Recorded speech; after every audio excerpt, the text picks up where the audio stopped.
we're going to be talking about in this video is healing the hairbrush in your twin flame union. And hairbrush is the term my community uses for the third party, fake partner.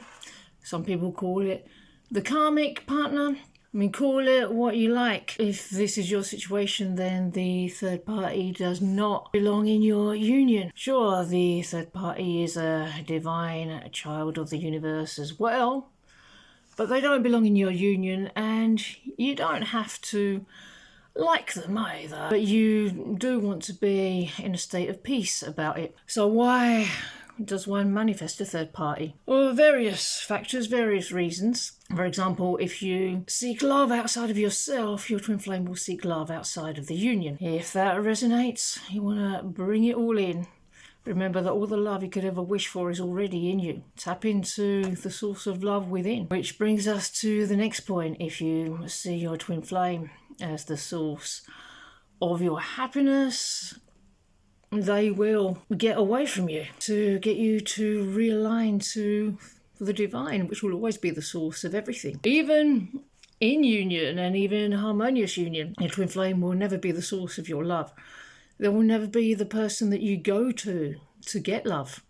If you need love, you find that place and you deliver love to yourself. You call in divine love direct from source to this place, and then your twin flame will reflect that love back to you. By loving yourself in this way, that's how you will manifest union. And then in union, you do the same stuff to keep them around. It's unconditional love that brings them to you, and unconditional love that keeps them around once you're together. And that brings us to the next point. Are you loving unconditionally? Are you loving yourself unconditionally as well as your twin flame? Very often in these situations, the universe will test you. Your twin flame will test you. Are you still going to love me even though I'm doing this? Are you still going to love me here? Are you still going to love me here? Are you still going to love me here? Are you still going to love me here? So the answer in every situation is always love. Keep choosing love. And you can choose love whilst having a loving boundary in place if that's necessary. Because sometimes you do need to set a boundary with your twin flame. Because another thing that manifests a third party is not putting yourself first, or putting your twin flame before yourself, putting your twin flame above the divine. Please don't do that, because twin flames choose as one, they mirror all your choices. If you put anything above yourself and the divine, then your twin flame will put something before you. And you don't want to be doing that. It's always got to be the divine first, then you, then your twin flame, then everybody else. Always that order. That is the correct order. What that means is that every time you need love, go to the divine. That's what it means by putting the divine first. Because what you're manifesting here is a divine relationship that doesn't adhere to the normal societal rules, which brings us on to the next point. Please, please, please don't treat your twin flame like a soulmate. It doesn't produce happy results when you do. And of course, all of us have been conditioned by society to apply the old paradigm of relationships, and that will not work in a twin flame union. It's not an exchange. I'm gonna give you this. Are you gonna give me this? It doesn't work like that. Now, you don't dump all your love on your person. You use it, you give it to yourself within, and then you begin to emanate love, which magnetizes them to you. It's not about the setting off of your love to another. I mean, I'm sure we've all been in situations where somebody has smothered us with love and we've not appreciated it in the slightest. Now, your love is your currency, it's your wealth. Be mindful of where you're spending it. Use it to love yourself and give it to yourself. Because you and your twin flame are one. By loving yourself, you're loving your twin flame. And your twin flame is loving you. Another factor, you don't go to your twin flame to get anything.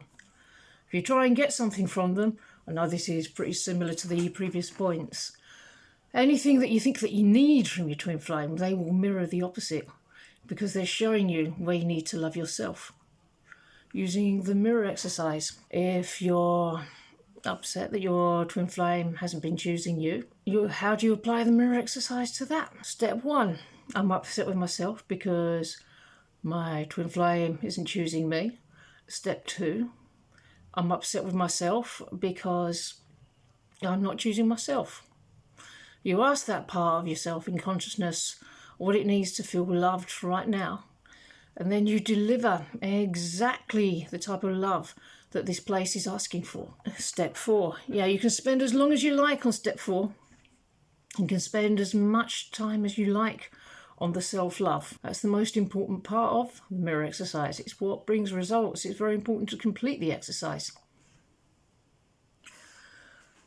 Yeah, and other things that can manifest this unpleasant situation can be misaligned beliefs, patterns, habits of mind. Like, for example, 2 of my colleagues, Brian and Adam, said in their Church of Union sermon last Sunday, I'm going to put the link in the description below, they said that before they came together, they both shared a misaligned belief that they could only fantasize about this great love being reciprocated. And that's a belief that they had to heal through with self-love and realign in order to come together, and they're happily married in harmonious union now. And I'm saying this because it's for you too. It's not just for the privileged few. It's for you. If you really desire it and you choose it and you commit to the journey, it's for you too. And so this concept could open a huge can of worms in terms of beliefs and patterns. There may be a pattern or a belief or a pattern of not believing that one could really quite have this love, or that it's unattainable, or that it's just for other people. And none of that's true. That's all lies. That's what the ego will try to tell you, to keep you separate from love. It's all illusion, and you know when a thought isn't divine, when it's not real, when it's an illusion, when it's a lie, because it's going to feel bad. So every time a thought comes up, you can't have it. You catch that thought quickly, as soon as it arises, before it gets out of hand, and put the truth there. Every time ego tells you that you're not worthy, you jump in and say, no, I am worthy. You don't deserve love? No, I do deserve love. It can take a lot of discipline to be able to catch these thoughts early on. But that's okay. That's part of the journey. That's part of the process. The more you do it, the better you get at it. Yeah, everyone's got their own core blocks, their own misaligned beliefs.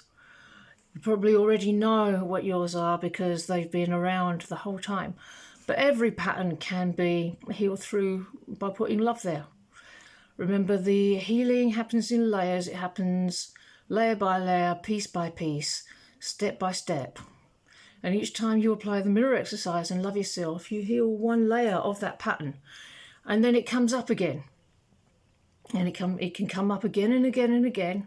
The same thoughts can come up again and again and again. The same situation on the outside can look like it's coming up again and again and again. And it looks like you're just retracing the same steps the whole time, but you're not. You're just going deeper with each time, with each healing. I know it can feel repetitive, and it may feel like you have to do the mirror exercise 19,000 times for precious little progress. But I promise you, there is an end to the pattern. You do get to the core of it. You do dissolve it completely. All it requires is persistence. Persistence in loving yourself. Persist in loving yourself, and the third party melts away nicely out of your reality, out of your twin flame's reality. They've served their purpose. There's no more reason for them to be there. Just persist. Keep loving yourself. Keep choosing love. That person goes away. Don't be discouraged if nothing seems to be changing. for a very long time. There is an end to this phase of the journey. There is an end to separation. Union does come in for everybody who commits and for everybody who persists. If you would like to know a little bit more about this process, and if you would like me to show you the mirror exercise privately in more detail, feel free to book a coaching session. The link is in the description below. And on that note, I'm going to end this message. I hope that you enjoyed it. If you have any questions about this subject or any other topics you'd like to hear about, please let me know in the comments. Have a wonderful rest of your day, and I will see you in the next video. Bye.